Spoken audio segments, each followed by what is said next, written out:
The moment you open your mouth to explain yourself, you have already told them everything they needed to know. Not the explanation, not the context, not your reasons. You told them that their opinion of you is something you cannot survive without. That is the thing they were testing for, and you just confirmed it. Think about the last time someone questioned your decision. Maybe it was your boss in a meeting, raising an eyebrow at your numbers. Maybe it was a partner, asking why you did something a certain way. Maybe it was someone at a dinner table, making a comment just pointed enough to sting.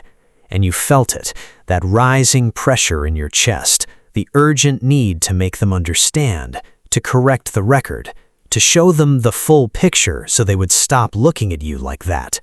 So you talked, you explained, you gave them the context and the backstory and the reasoning. You built your case, and somewhere in the middle of all that, you handed them power over you that they did not have before you opened your mouth. Here is the psychology of what just happened. When you explain yourself without being asked, your brain believes it is protecting you. It is running a program installed when you were a child, 5 years old, 7 years old. Someone with authority over your life accused you of something, and the only path out of punishment was to convince them, to explain, to justify, to make them understand that you were good. That program worked then. It kept you safe. The problem is, you are not 7 years old anymore, but the program is still running, and you are still casting every person who challenges you into the role of the authority figure who needs to be appeased. Your boss, your partner, the stranger who left a comment, the colleague who questioned your method. You were handing all of them the gavel. You were climbing into the witness stand, and then you were confused when they used the power you gave them against you. The world does not reward the clearest explanation. It rewards the most unshakable presence. And presence is not built by making people understand you. It is built by making it clear that you do not require their understanding to remain standing. Now here is what nobody tells you about explaining yourself. It's never about the facts. You believe it is. You believe that if you just lay out the information clearly enough, they will see the truth and the conflict will dissolve. But watch how often that actually happens. Watch how often a perfectly reasoned explanation lands and the other person says, "You know what? You're absolutely right. I was wrong to question you." Almost never. Because the accusation was not about the facts. It was a move. It was pressure applied to see if you would buckle. And every word of your explanation was confirmation that you did. The truth is irrelevant in a power dynamic. What matters is who is framing the reality. The person asking the questions holds the frame. The person answering them is already losing ground, and the person explaining themselves without even being asked has surrendered the frame entirely. They have walked into a courtroom that did not exist, appointed the other person as judge, and begun their own prosecution. So what does the person who does not do this look like? They are not cold. They are not arrogant. They are not performing indifference. They have simply developed something most people spend their entire lives without, an internal reference point that does not move when other people push against it. Someone questions their decision. They do not scramble. They do not reach for evidence. They look at the person, hold the moment, and respond from a place that is not rattled. Sometimes they say nothing. Sometimes they say very little. Sometimes they redirect entirely. But what they never do is perform their innocence for an audience that was never qualified to. Someone questions their decision. They do not scramble. They do not reach for evidence. They look at the person, hold the moment, and respond from a place that is not rattled. Sometimes they say nothing. Sometimes they say very little. Sometimes they redirect entirely. But what they never do is perform their innocence for an audience that was never qualified to judge them. The silence piece is worth understanding deeply because most people get it wrong. They think silence is passive. They think it is the absence of a response. It is not. It is the most active thing you can do in a confrontation. When someone throws an accusation at you and you stay still, hold eye contact, let your face remain neutral, you are not doing nothing. You are doing the most psychologically devastating thing possible to someone who expected a reaction. Because here is what happens in that silence. The human nervous system cannot tolerate unresolved tension in a social conflict. The person who threw the accusation is now sitting in the tension they created, and their brain, desperate to resolve it, will push them to fill the void. They will speak again. They will soften the original statement. They will begin to explain themselves. They will begin to feel the weight of what they said while you have not moved an inch. The power is transferred, not because you said anything clever, because you refuse to be moved. There is a deeper reason this is so hard to do. When someone attacks you verbally, your ego does not experience it as a social exchange. It experiences it as a threat to survival. The same parts of your brain that would fire if someone grabbed you in a dark alley fire when someone says something that challenges your identity. The cortisol spikes, the adrenaline moves, the voice in your head screams that you must respond, that not responding is weakness, that silence is losing. It is not. Silence is refusing to play the game on their terms. But your biology does not know that, and overriding your biology requires something that most people have not built: the ability to sit inside discomfort and not let it make your decisions. That is the real skill, not the verbal technique, not the clever redirect, the ability to feel the fire and not flinch. But sometimes silence is not the right move. Sometimes the situation requires words. The key is understanding the difference between words that defend and words that redirect. When you defend, you're accepting the premise of the accusation. You are saying this accusation is serious enough to require my energy. You are stepping into the role they have prepared for you. When you redirect, you dissolve the premise entirely. Someone says, "You're being really selfish right now." Defense: "No, I'm not. I did this and this and this for you. How can you say that?" Weak, predictable. You just told them their framing of reality is legitimate enough to argue against. Redirect: "What's really going on with you right now?"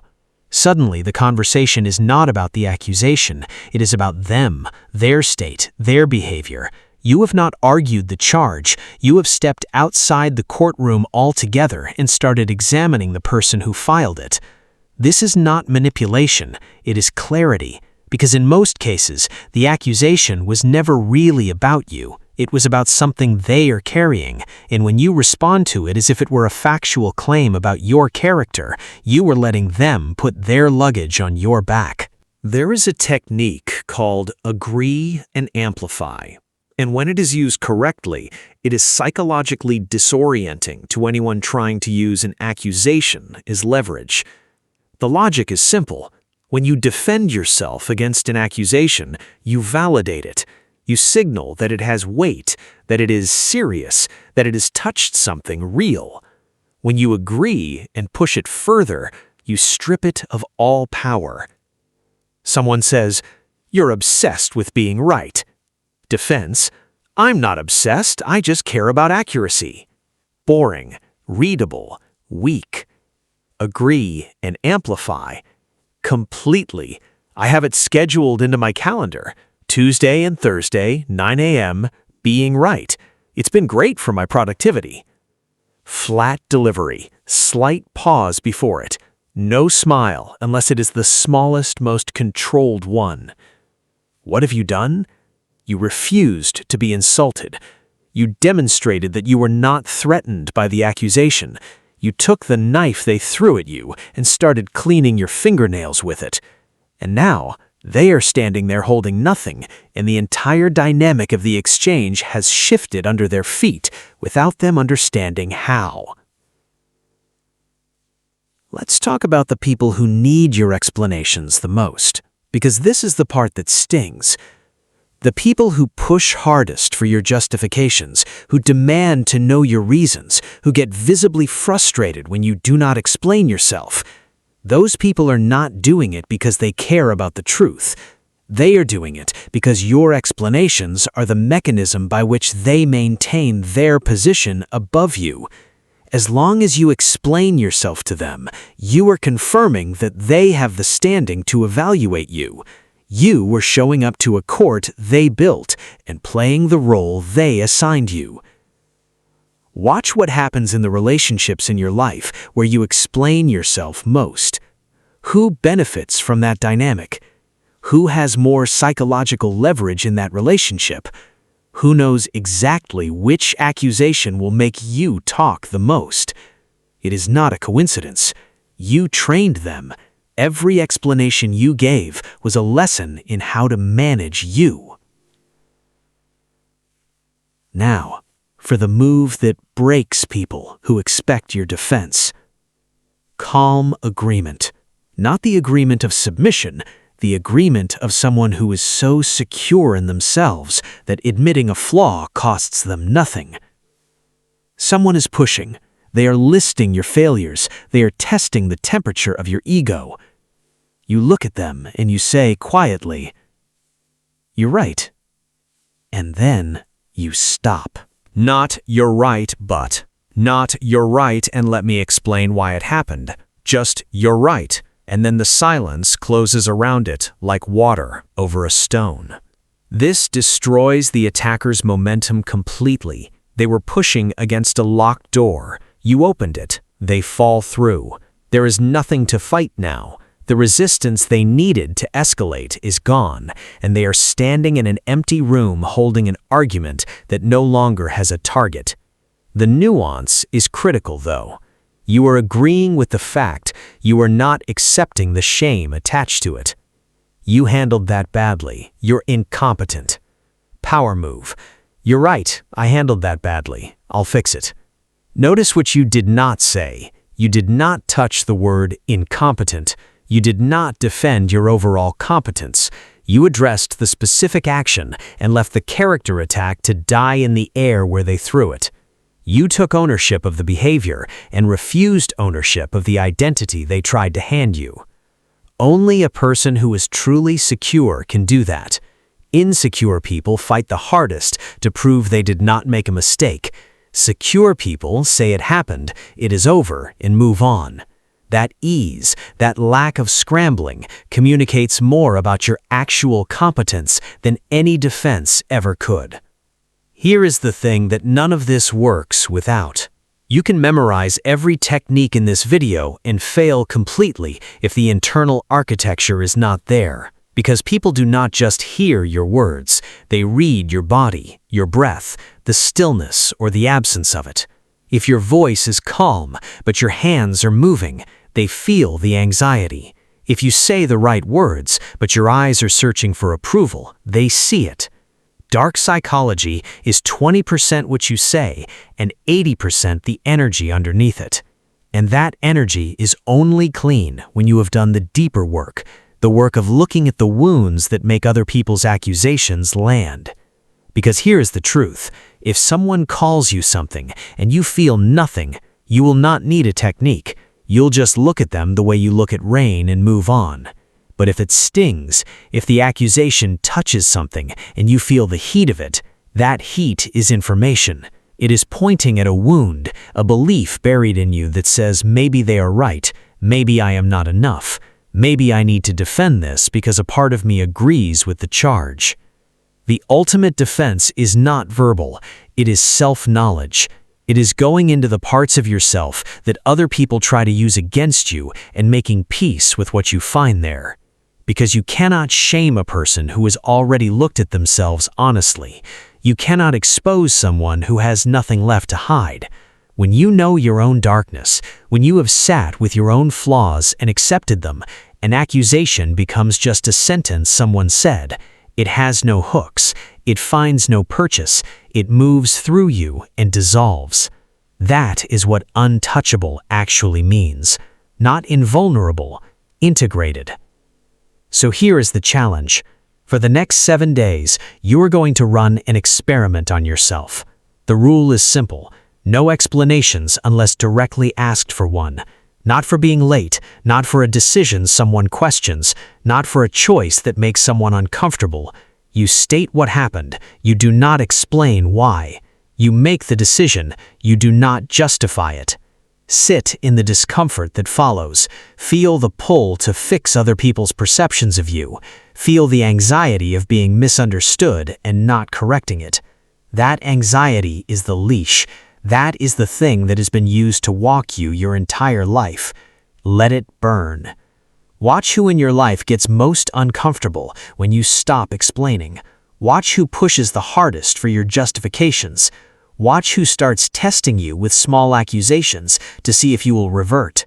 Those people are showing you exactly what the dynamic between you has been built on. And then make a decision about what to do with that information. You are not here to perform your innocence for people who have already decided what they think. You are not here to manage the perception of people who are never going to give you a fair hearing anyway. You are here to move through the world with the kind of certainty that makes explanation feel beneath you. Not because you are better than anyone, because you know who you are. And that is the one thing nobody can take from you with a question. If this reached the part of you that is exhausted from justifying your existence to people who don't deserve the access, you already know what to do. Keep your reasons. They belong to you.